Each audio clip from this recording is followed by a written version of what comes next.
Welcome to மாமிஸ் kitchen.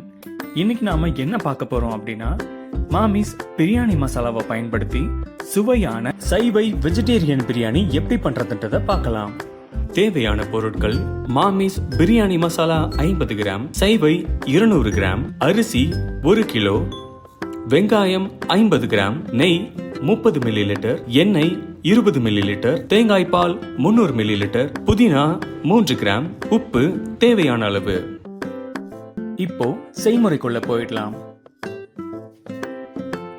Biryani அரிசியை ஒரு பாத்திரத்துல நல்லா ஊற வச்சுக்கலாம்.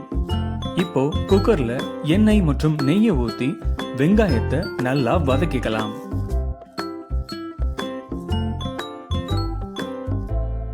இதோட மாமிஸ் பிரியாணி மசாலாவையும் சேர்த்து நல்லா கிளறி விட்டுக்கலாம். இதுக்கப்புறமா சைவை வெஜிடேரியன் கியூப்ஸ் இதோட சேர்த்துக்கலாம். இதோட தேங்காய் பாலையும் சேர்த்து சில புதினா இலைகளையும் தூவி விட்டு தண்ணீரை சேர்த்து நல்லா கொதிக்க விட்டு இதோட கடைசியா பிரியாணி அரிசியையும் சேர்த்து தேவையான அளவு உப்பையும் ஆட் பண்ணிக்கலாம். குக்கரை நல்லா மூடிட்டு ஒரு விசில் வர்ற வரைக்கும் நல்லா வேக விட்டு எடுத்துடலாம்.